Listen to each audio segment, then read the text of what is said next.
Tuhan, pada sore hari ini kami patut bersyukur, berterima kasih kepada-Mu, di mana Tuhan kami boleh merasakan pimpinan dan urapan-Mu, sehingga pada sore hari ini kami dapat berkumpul kembali untuk memuji dan membesarkan nama Tuhan.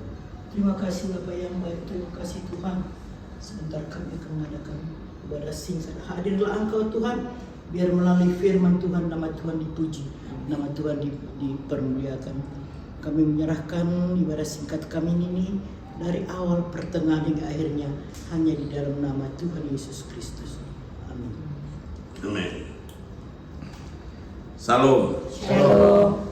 Jadi pertama kami mengucap terima kasih kepada Sylvie, Mas, dan juga kepada Itoki, dan juga kepada Ito ya. Kami dari sama Sidan juga sama Ivan ya. Kami dari sahabat-sahabat Oki dan Monang yang bernaung di dalam Sola Gracia, adalah semacam grup kami, grup Kristiani di alumni SMA Negeri 1 Medan angkatan 1969 ya. Kami datang kemari karena kami melihat kedukaan yang dialami oleh Sylvie dan juga sahabat kami Orti dan Monang. Jadi yang kami mau sampaikan ini adalah isi daripada firman Tuhan. Saya bukan seorang pendeta, tetapi saya hanya membacakan, dan mungkin di mana saya bisa, saya mencoba mengartikulasikan. Jadi tadi saya dengan Sylvie dan juga Ray Berlinton berkesempatan membesuk ya, tadi di rumah sakit GASIU ya. Kita sempat Berlinton berdoa, saya berdoa ya, dan semua ajaib ya. Dia meresponi ya, Bapak Parulian meresponi, membuka matanya, dan ya kelihatannya berkomunikasi. Nah, dalam hal ini ada yang sesuatu yang saya ingin ingatkan kepada dua pihak ini sekarang. Satu adalah Bapak Paruliannya, satu lagi adalah keluarganya ya, saya ingin menggarisbawahi tentang itu. Pertama tentang Bapak Paruliannya ya. Untuk itu saya ingin mengquote ya, mengambil dari ayat Ayub ya, Ayub 14 ayat 1 sampai 5 ya. Sebenarnya terutama ayat 1 dan ayat 5 ya, kita ambil. Ada yang bisa baca ayat 14, ayat 1 dan ayat 5. Manusia yang lahir dari perempuan, singkat umurnya dan penuh kegelisahan. Ayat 2, seperti bunga ia berkembang lalu layu, seperti bayang-bayang ia hilang lenyap dan tidak dapat bertahan. Ayat 3, masakan engkau menunjukkan pandanganmu kepada orang seperti itu, ada menghadapkan kepadamu untuk diadili. Ayat 4, siapa dapat mendatangkan yang tahir dari yang najis? Seorang pun tidak. Ayat 5, jikalau hari-harinya sudah pasti dan jumlah bulannya sudah tentu padamu, dan batas-batasnya sudah kau tetapkan sehingga tidak dapat dilangkahinya. Tambah satu lagi, Ibrani 9 ayat 27. Ibrani 9 ayat 27, dan sama seperti manusia ditetapkan untuk mati hanya satu kali saja, dan sesudah itu dihakimi. Ya. Jadi semua firman yang kita baca itu adalah firman dari Tuhan, dan itulah yang kita imani ya. Jadi saya balik lagi tadi ke Ayub 1 ayat 14 ayat 1, manusia yang lahir dari perempuan, kita semua lahir dari perempuan, singkat umurnya dan penuh kegelisahan. Singkat itu ya kita berapa, 70, 60, 80, 90, 100, terbandingkan dengan sejak kapan dunia ini ada. Jadi dilihat dari perspektif Tuhan, kita tahu kita singkat. Kita nggak bisa bilang umur kita mau panjang, mau segini. Tuhan itu sudah menetapkan manusia yang lahir dari perempuan, singkat umurnya, dan ditambahkan lagi, dan penuh kegelisahan. Kenapa? Karena kita ini semua adalah manusia yang lahir, yang sudah jatuh di dalam dosa. Kalau kita lihat di dalam penciptaan, di dalam kitab Kejadian, tidak ada statement seperti itu. Waktu Adam dan Hawa dicipta pertama, tidak ada Tuhan bilang bahwa singkat umurnya dan penuh kegelisahan. Di sana disebutkan, kau taklukkanlah seluruh yang diciptakan itu, ya, seluruh alam. Tapi di sini Tuhan memberi ingat kepada kita melalui yang namanya Ayub. Jadi Ayub ini adalah salah satu nabi mungkin yang tertua, ya. Mungkin dia seangkatan dengan Abraham, jauh sebelum awal-awal sekali perjanjian lama dibuka, ya. Kenapa kita lihat demikian? Karena di dalam kitab Ayub tidak satu kali pun dia menyebut nama Abraham, tidak satu kali pun dia menyebut nama-nama nabi lain, tidak refer kepada itu dia, ya. Jadi kemungkinan mereka pada zaman yang sama, ya.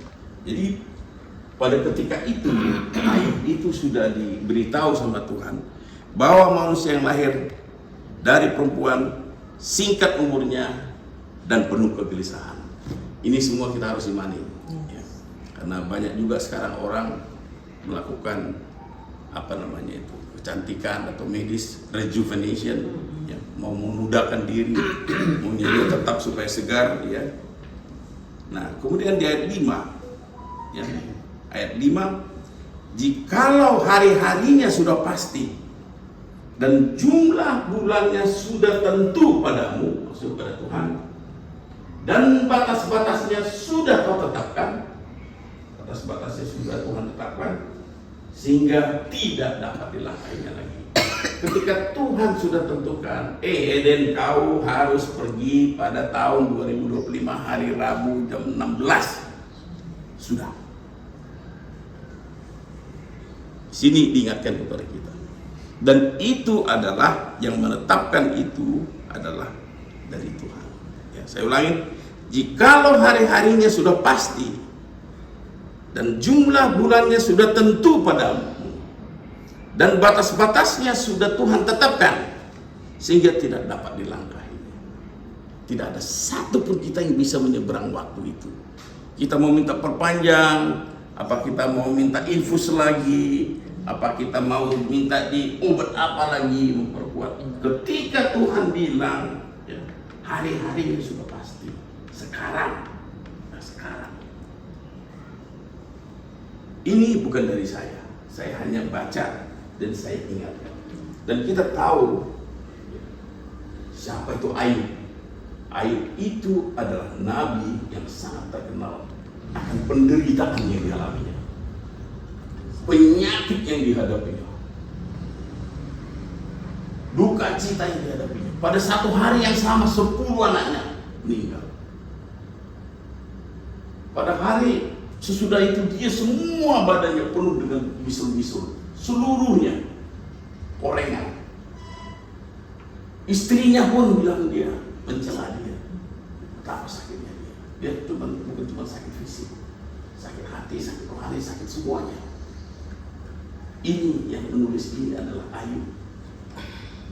Kalau kita bandingkan penderitaan Ayub dengan penderitaan siapapun yang ada di dunia sekarang, saya kira tidak terbandingkan.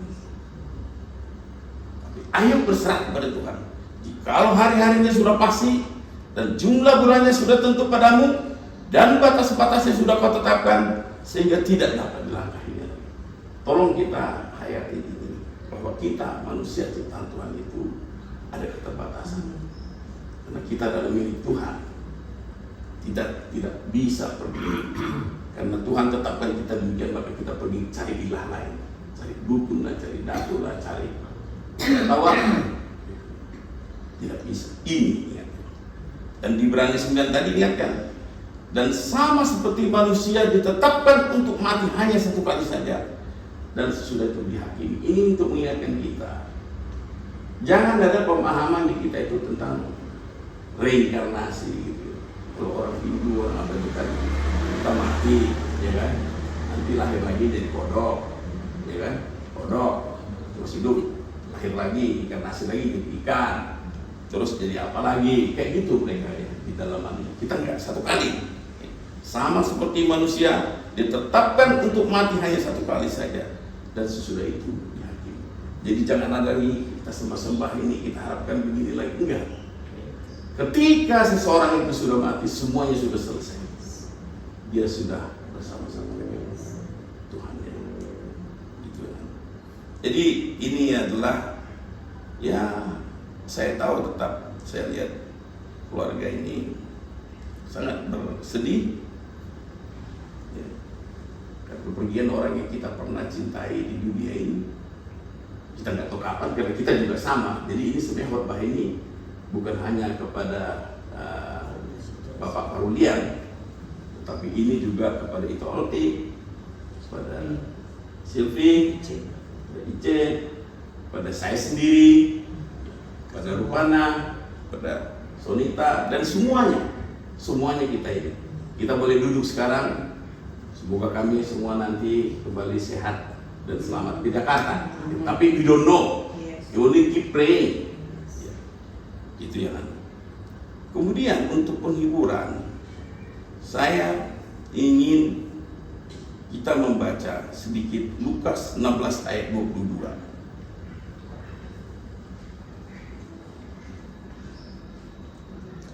Lukas 16 ayat 22. Kemudian Lukas 16:22.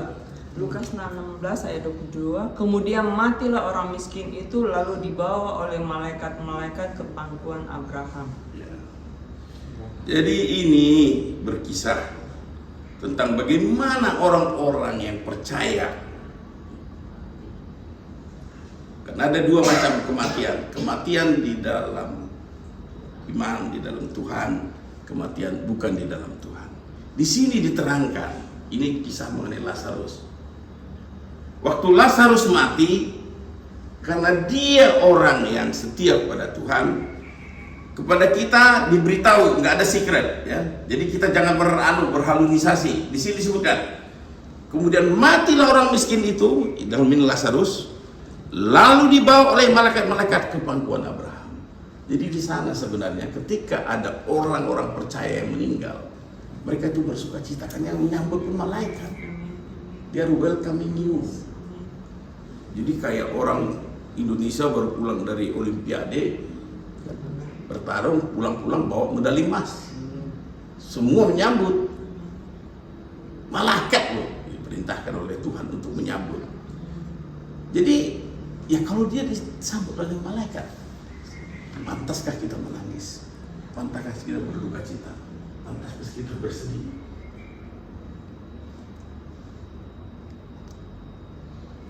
Jadi itu yang bisa saya lakukan. Jangan apa namanya? Kalau saya psikolog seperti ini, jangan pergi bergerak di luar daripada firman Tuhan. Itu yang ditulis, ya itu kita baca. Selebihnya itu menurut saya itu spekulatif. Maybe yes, maybe not. Nanti kalau kita nggak tahu, kita tanya sama Tuhan untuk kita ketemu muka dengan Tuhan. Tapi ini semua yang kita baca, ini yang kita tulis, sampai ke sini Tuhan terangkan. Ini tuh begini loh, ini tuh begini loh, diterangkan kepada kita. Ya, ada dibilang kan, from dust to dust gitu. Tuhan jangan lupa kita itu dulu dibikin dari debu. Tuhan bilang kita akan pergi jadi debu. Kenapa? Karena tubuh kita ini yang berdosa ini nggak kompatibel, nggak bisa dibawa ini ke surga. Bukan tubuh seperti ini dimaksud. Nanti Tuhan akan berikan tubuh lagi kalau kita pada hari kedatangan kedua Kristus, tubuh yang berkemuliaan, the glorified body namanya. Bagaimana itu tubuh itu sama dengan tubuh Kristus waktu dia bangkit dari kematian. Waktu Kristus bangkit dari kematian, kita lihat murid-murid kumpul, dia bisa masuk nerobos, ya kan? Kumpul pintu jendela semua itu dia bisa. Murid-murid disuruh pergi Galilea, tunggu saya, tiba-tiba dia sudah di Galilea. Jadi bentuknya seperti itu. Bagaimana persisnya itu we don't know, tapi ditunjukkan kepada kita jelas sekali.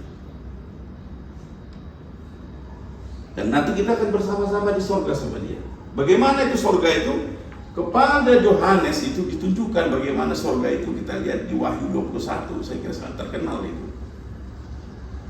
Di Wahyu 21 Coba di ayat 1, Wahyu 21 ayat 1.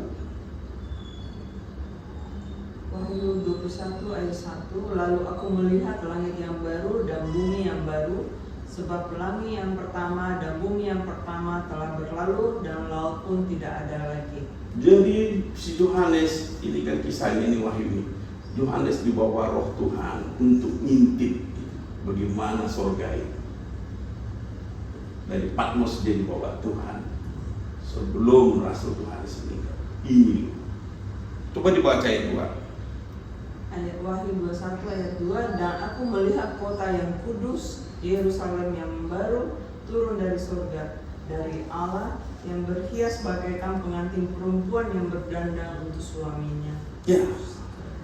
Jadi Allah Bapa mengirim anaknya mencari pengantin perempuan di dunia ini. Siapa itu pengantin perempuannya? Yaitu kita.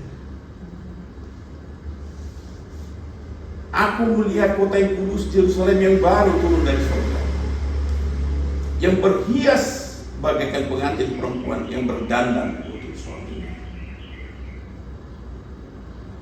Jadi yang merindukan kedatangan daripada Kristus itu bukan cuma hanya kita manusia, tapi alam ini juga, makhluk-makhluk yang ada di sini. Akibat kutukan daripada dosa itu yang menderita bukan cuma kita, bukan cuma manusia, binatang juga, alam juga, semua. Makanya kalau kita lagu-lagu Natal itu ada kan itu, apa itu namanya, bahwa yang akan nanu itu jelas juga alam gitu ya. Enggak. Joy to the Lord is come. Kamu bisa baca itunya ya. Ntar dulu ikut. Joy to the world, the Lord is come. Let earth receive her king. Jadi dunia juga mau menerima Tuhannya, rajanya. Dunia loh. Hah? Bumi. Bukan hanya kita. Let every heart prepare him. Ya. Itu kalau hati kita. And heaven and nature sing. Jadi lihat, semua langit, semua alam bernyanyi. Yang rindu akan kedatangan daripada Kristus, rindu daripada menghadapi keluar dari semua ini, bukan hanya manusia. Itu yang dinyanyikan ini, joy to the world.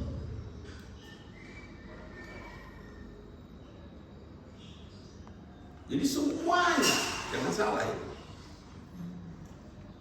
Nah, terus kita lihat lagi. Jadi kan ini cerita tentang Tuhan udah janji bahwa nanti setelah tadi dibawa oleh si Lazarus, dibawa malaikat pada waktu kedatangan kedua, dia akan ditunjukkan sudah ke surga. Hanya agama kita yang menunjukkan pernah ada di surga itu. Dan itu ditulis di kitab Wahyu. Tidak satu titik koma pun saya rubah. Di sini disebutkan. Melihat kota yang kudus. Kemudian ayat 3 tadi coba, ayat 20, Wahyu 21 ayat 3. Lalu aku mendengar suara yang nyaring dari tahta itu berkata, lihatlah, kemah Allah ada di tengah-tengah manusia dan ia akan diam bersama-sama dengan mereka. Mereka akan menjadi umatnya dan ia akan menjadi Allah mereka. Itu. Jadi di sana nanti ada kemah Allah di tengah-tengah kita. Kalau kita baca ini ya, Wahyu 21 itu disebutkan nanti di situ. Di sana itu udah nggak ada bait suci, udah nggak ada gereja. Kenapa? Karena bait suci dan gereja itu adalah sebenarnya simbol pertemuan kita manusia dengan Tuhan. Tapi bayangan Tuhan, ya kan kita ke gereja kan untuk melihat bayangan Tuhan kita di sana. Nah, ketika nanti kita di sana di surga udah nggak ada bayangan, langsung dia. Langsung dia.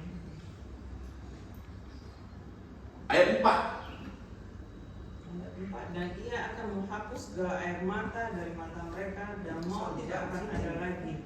Tidak akan ada lagi perkabungan atau ratap tangis atau duka cita, sebab segala sesuatu yang lama itu telah berlalu. Nah, ini janjinya. Jadi tadi kita di tema bersama dia. Ia itu adalah Tuhan. Ia akan menghapus segala air mata dari mata mereka. Dan satu kali Tuhan menghapus air mata itu tidak akan kembali lagi. Kenapa air mata itu tidak kembali lagi? Karena kesedihan itu tidak ada lagi, yang ada di sukacita. Ini digambarkan. Gak ada yang saya rubah kalimat ini. Kemudian maut tidak akan ada lagi. Karena itu gak ada lagi berdosa. Upah dosa adalah maut. Di sana itu nanti hanya orang-orang yang tadi itu yang datang dijemput oleh malaikat, kemudian sementara ditaruh di pangkuan Abraham istilahnya, menanti kedatangan kedua daripada Kristus.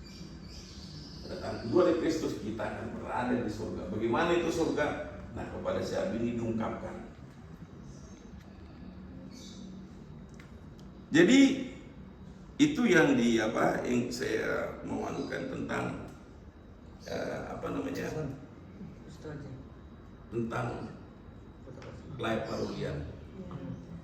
Dia sedang bergumul dengan itu, dan itu semua berlangsung bukan hanya dengan mulut, karena sebenarnya kita nggak bisa melihat Tuhan bukan karena mata kita kurang terang, bukan, hati kita yang membunuh. Karena buktinya apa? Ada orang buta dia bisa lihat Tuhan. Jadi bukan karena kurang tahu mana Tuhan itu, bukan begitu. Nah, jadi jangan pernah anggap enteng kepada orang, meskipun secara fisik dia lemah, kita nggak tahu. Oh, dia thinking. Makanya kita sebenarnya, yaitu ada yang mungkin lebih pintar ada namanya euthanasia ya, orang sakit, ya sudahlah nyanyiin aja gitu ya, karena ya di kita sebenarnya Protestan tidak menganggap seperti itu ya. Kemudian yang terpenting juga adalah Tuhan pernah ya, nanti itu ada suatu ayat gitu ya, 1 Yohanes 3 ayat 1 sampai 2.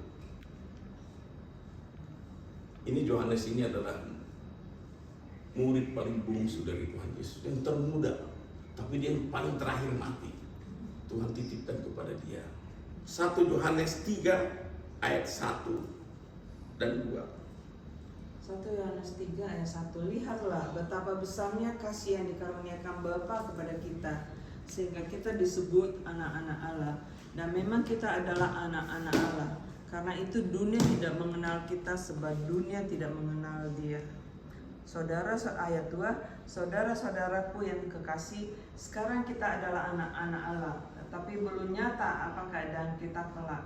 Tetapi kita tahu bahwa apabila Kristus menyatakan dirinya, kita akan menjadi sama seperti Dia, sebab kita akan melihat Dia dalam keadaannya yang sebenarnya.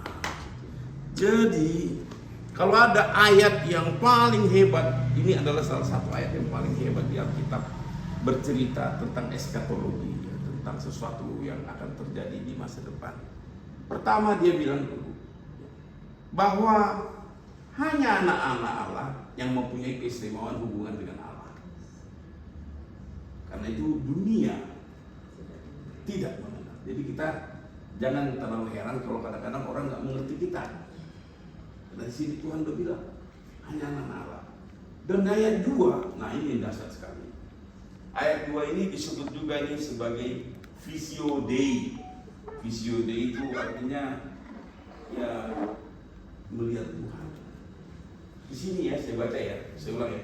Saudara-saudaraku yang kekasih, sekarang kita adalah anak-anak Allah. Jadi kita anak-anak Allah ya. Tetapi belum nyata apa keadaan kita kelak. Ya, kita kan ada banyak hal juga kita nggak tahu. Oh, iya anak Allah, so what? Ya kan?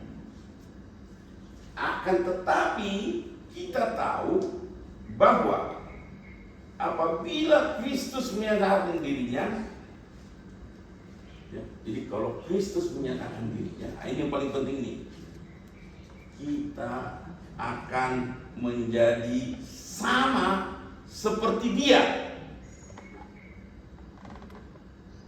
Apa itu artinya? Dijelaskan lagi apa itu artinya? Sebab kita akan melihat dia dalam keadaannya yang sebenarnya.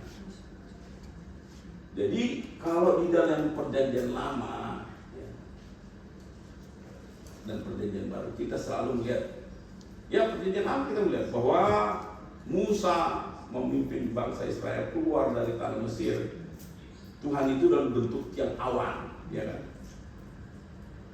Di pagi hari, di siang hari dia tiang awan, pimpin umat mereka kan, Tuhan itu.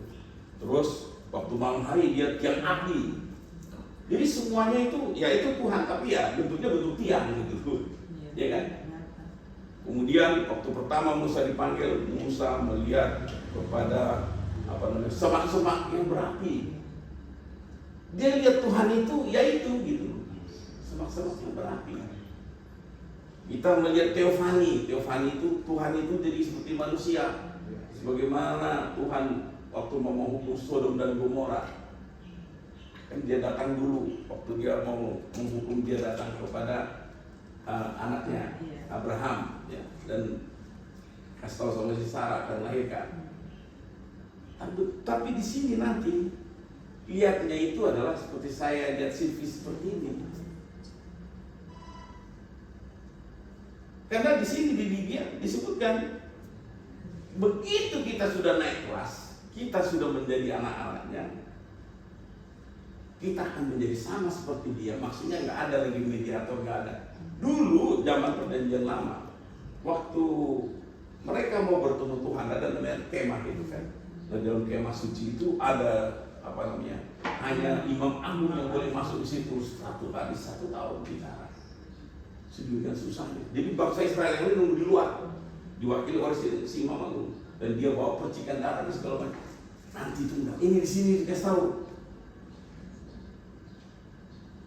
bahwa kita akan menjadi sama seperti dia, sebab kita akan melihat dia di dalam keadaannya yang sebenarnya. Saya punya sahabat di Jakarta sampai sekarang, bersahabat sama saya. Dia bekas sekelas teman SMA-nya Pak Jokowi. Ya, saya kalau lihat Pak Jokowi kan di TV bicara gitu ya, pidato, ya agung lah kelihatan namanya. Tapi kawan saya ini bilang dia mau dipanggil ke Bogor, kadang-kadang jam 11 malam dipanggil. Dulu Pak Jokowi itu udah pakai sarungan di situ, ya kan? Sarungan ada dia minum bandrek gitu, ya kan? Nah itulah Jokowi sebenarnya. Seperti itulah nanti kita melihat Tuhan sebenarnya. Bukan dari saya ini, tapi ini dari sini. Dia diberitahu kepada kita. 1 Yohanes 3 ayat 1-2. Jadi kita jangan buru-buru bilang mana Tuhan. Nanti di sini kata, sesudah kamu jadi anak Allah, kamu akan bisa melihat. Kita akan jadi sama seperti dia. Sekarang kita nggak bisa lihat. Nah, ini adalah pesan-pesan saya, mengingat bahwa bagaimana dari Layak Parulian pada posisi sekarang. Tetapi yang lain mungkin kepada Silvi, kepada Fani, Ivan, ya. Ya, Nababan, ya.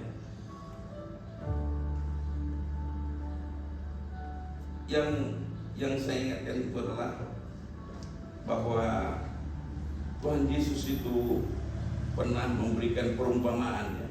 Dia beri perumpamaan, tapi sebelum dia beri perumpamaan, kita baca dulu. Kita ambil dulu dari dari Lukas, ya. Lukas 18 ayat 1-7. Kalau tadi kita berbicara kepada Layak Parulian, ini sekarang kita bicara kepada keluarga, pada anak-anak, dan kepada kita di sini, sahabat-sahabatnya, kerabatnya. Lukas 18 ayat 1-7. Lukas baca. Angka aja.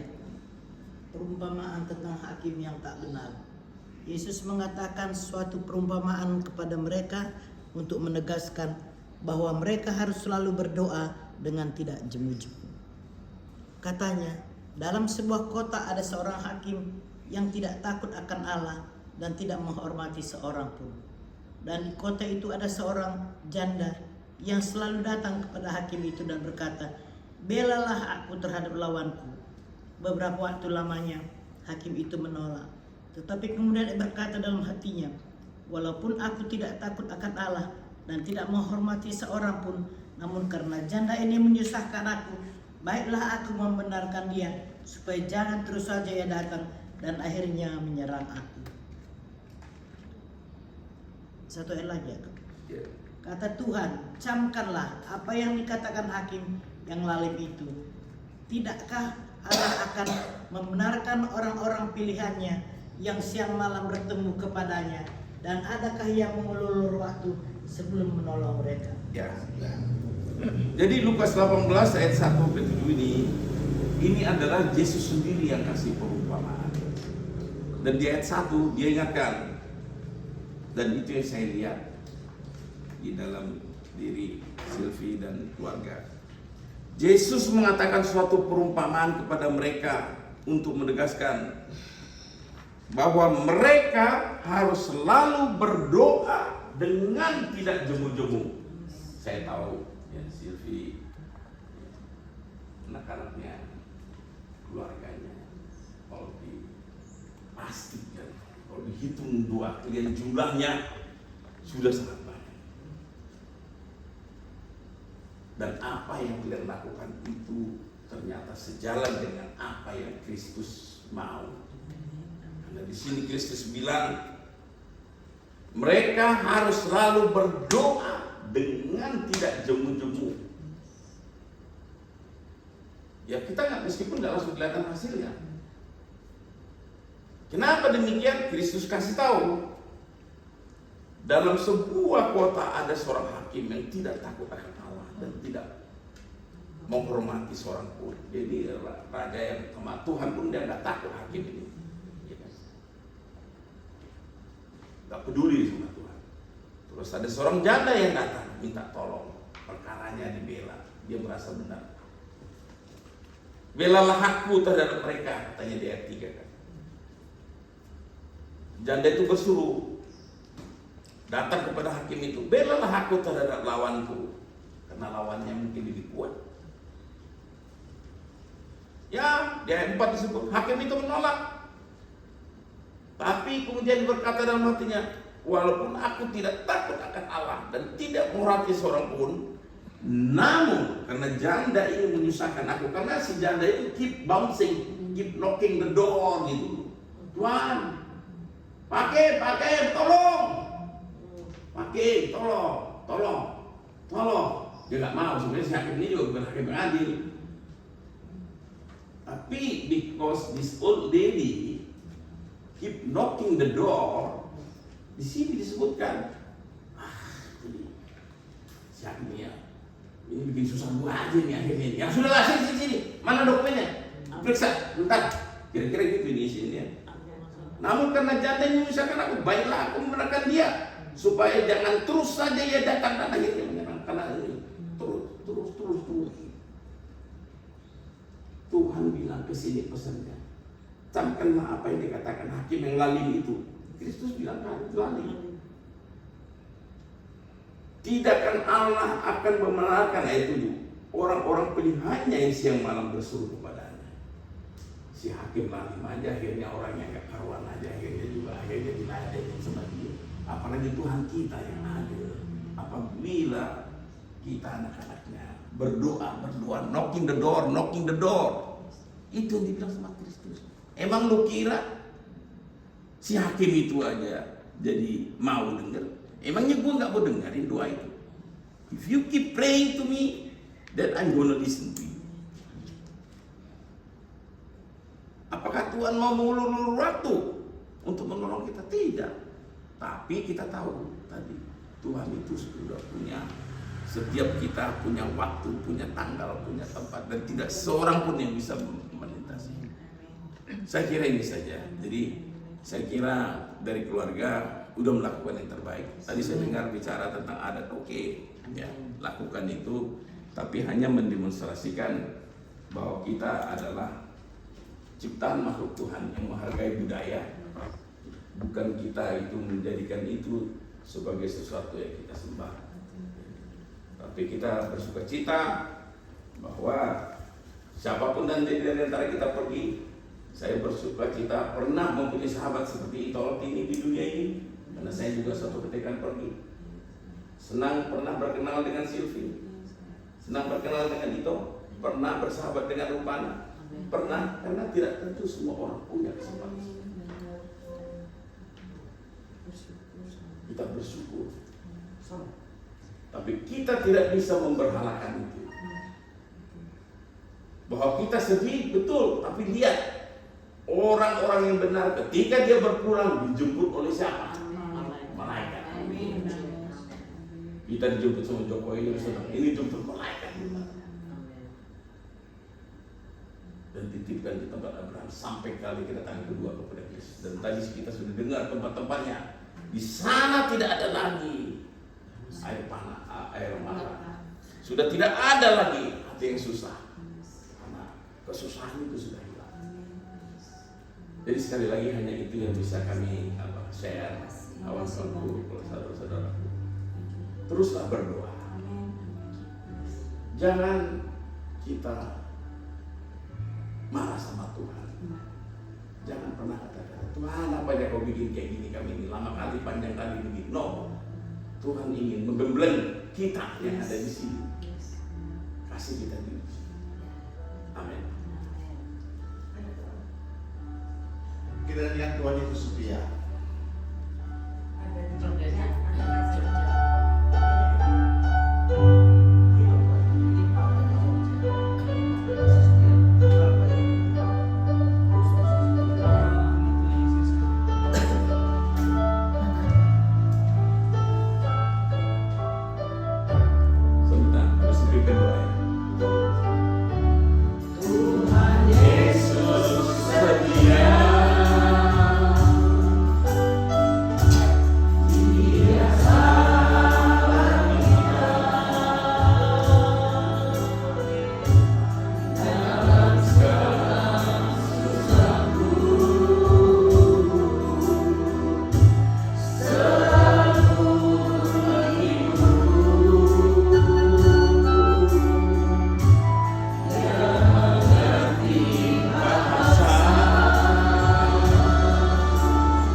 Sembah sujud kami di sore hari ini. Kami datang kepadamu ya Bapa. Kami merasakan berkat rahmat kasih yang begitu besar nyata terhadap kami di sini, anak-anak yang sangat merindukan semua keajaiban yang Tuhan akan berikan kepada kami. Pandang kami semua Tuhan, kami anak-anak-Mu, terlebih keluarga kakak kami terkasih di rumah ini, Silvi beserta keluarga Ella kami, Namaban dan Fani, begitu juga dengan Ivan dan Alfian yang jauh Jakarta Selatan. Tuhan Yesus, kami mau datang kepadamu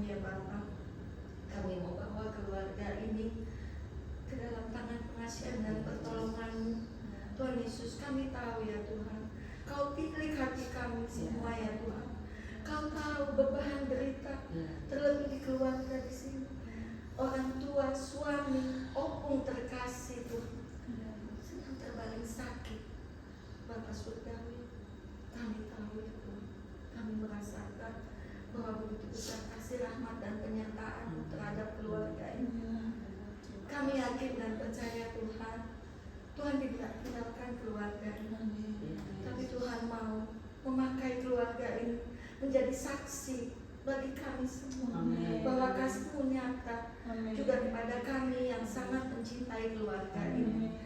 Biarlah Tuhan semua cobaan, derita yang menimpa dalam keluarga ini menjadi kekuatan dan menjadi satu pengharapan bagi mereka, dan menjadi satu keluarga yang utuh, bahwa mereka hanya dapat berserah kepada-Mu ya Bapa.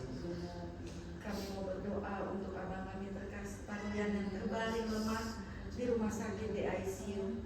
Tuhan Yesus, kami mau serahkan ke dalam tangan pengasihan. Biarlah Tuhan rancangan-Mu yang indah terjadi kepada-Mu. Begitu juga kami semua, terlebih keluarga kakak kami Selvi di sini. Tuhan Yesus, tuntun kami Tuhan. Jangan lepaskan mereka Tuhan. Biarlah mereka tetap setia kepada Jalan-Mu. Kami tahu Tuhan bahwa Engkau setia kepada kami ya Bapa. Terlebih untuk keluarga besar, keluarga Syahan di sini, kami merasakan begitu besar kasih dan rahmat-Mu ya Tuhan. Biarlah kasih yang daripada-Mu tetap menaungi hati dan pikiran. Terlebih kepada anak-anak kami di sini, dari Alfian, Fani, begitu juga dengan Irfan ya Tuhan. Persiapkan mereka menjadi anak-anak yang baik dan berbudi Tuhan. Biarlah mereka menjadi kekuatan bagi kakak kami, mereka menjadi harta yang terindah bagi keluarga di sini ya Tuhan. Karena kami merasakan Tuhan bahwa mereka anak-anak kesukaan bagi kami ya Tuhan. Biarlah Tuhan dalam penderitaan, dalam pencobaan ini, jangan tinggalkan mereka ya Tuhan. Tapi biarlah mereka hanya bersandar dan berharap kepada-Mu. Tuhan Yesus Kristus, kami juga mau berdoa untuk kami semua, keluarga yang datang dari Jakarta, Pekanbaru, kakak kami di sini Ica ya Tuhan. Begitu besar kasih dan sayang kami kepada keluarga ini. Biarlah Tuhan kasih yang daripada-Mu tetap bertumbuh dan menyala dalam hati kami. Ajari kami tetap Tuhan untuk berserah kepada-Mu. Ajari kami Tuhan untuk hanya berharap hanya kepada penanganan pengasihan dan pertolongan. Di atas segalanya ampuni segala dosa dan kesalahan kami ya Tuhan. Biarlah firman yang Kau tabur sore hari ini dapat bertumbuh dan berbuah dalam hati kami. Biarlah itu menjadi pedoman dalam kehidupan kami. Biarlah kami menapak ke depan ya Tuhan hanya dalam tuntunan dan kasih ya Bapa. Dan acara-acara selanjutnya di mana kami akan berangkat ke Jakarta, begitu juga kakak kami Orti dan Kak Ica besok akan ke Jakarta dengan kereta, begitu juga keluarga yang kami kasihi di rumah ini. Biarlah berkat dan anugerah-Mu, hikmat yang daripada-Mu tetap menaungi hati dan pikiran kami. Ampuni segala dosa kami Bapa. Ke dalam tangan pengasihan dan pertolongan-Mu kami mau serahkan kehidupan kami hari ini, esok, bahkan sampai selama-lamanya. Hanya dalam satu nama, Yesus Kristus Tuhan dan Juru Selamat kami. Kami naikkan doa kami Tuhan. Terima kasih Tuhan Yesus. Sebelum kami akan memohon kepada-Mu Tuhan, dengar dan ajarkan kami untuk menaikkan doa yang kepada kami. Bapa kami yang di surga, dikuduskan namamu, datanglah kerajaan-Mu, jadilah kehendak-Mu di bumi seperti di surga. Berilah kami pada hari ini makanan kami yang secukupnya, dan ampuni kami akan kesalahan kami, seperti kami juga mengampuni orang yang bersalah kepada kami. Dan jangan bawa kami ke dalam pencobaan, tetapi lepaskan kami dari yang jahat. Karena Engkau yang punya kerajaan dan kuasa dan kemuliaan sampai selama-lamanya. Amin. Bapa, terima kasih. Bapa, terima kasih.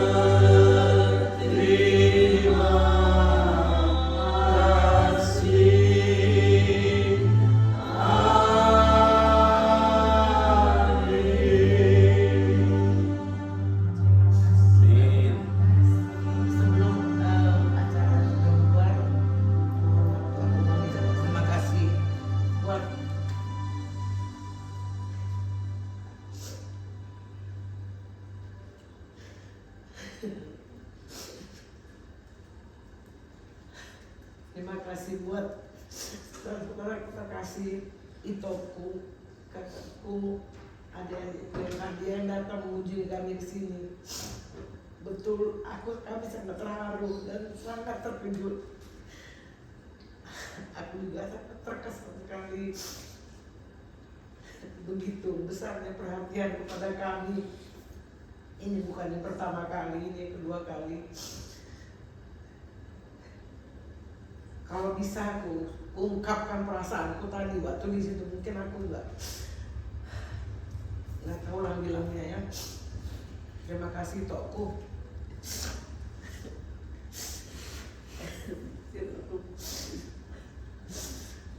Terima kasih semuanya ya. Cuma ucapan terima kasih yang bisa aku ucapkan buat kalian semua. Doa yang terbaik buat kita semua. Itu aja, aku nggak bisa ngomong panjang, aku nggak sanggup. Aja. Saya sangat berterima kasih. Saya tidak merasa saya sendiri. Saya punya keluarga besar. Terima kasih, Bang. Terima kasih semuanya. Terima kasih. Sungguh luar biasa kekuatan buat saya jalani. Saya juga punya kakak-kakak yang luar biasa. Tidak nyangka benar-benar di luar pemikiran sama sekali itu bisa hadir, kakak-kakak bisa hadir. Terima kasih banyak. Tuhan Yesus memberkati kalian. Ditambah-tambah dilimpah-limpahkan kasih dari Tuhan. Hanya itu yang kami bisa sampaikan. Tapi sungguh-sungguh itu suatu kekuatan yang luar biasa buat kami sekeluarga. Kami ini tidak menjalaninya sendiri. Kami punya keluarga besar. Terima kasih. Sekali lagi terima kasih. Terima kasih. Ya.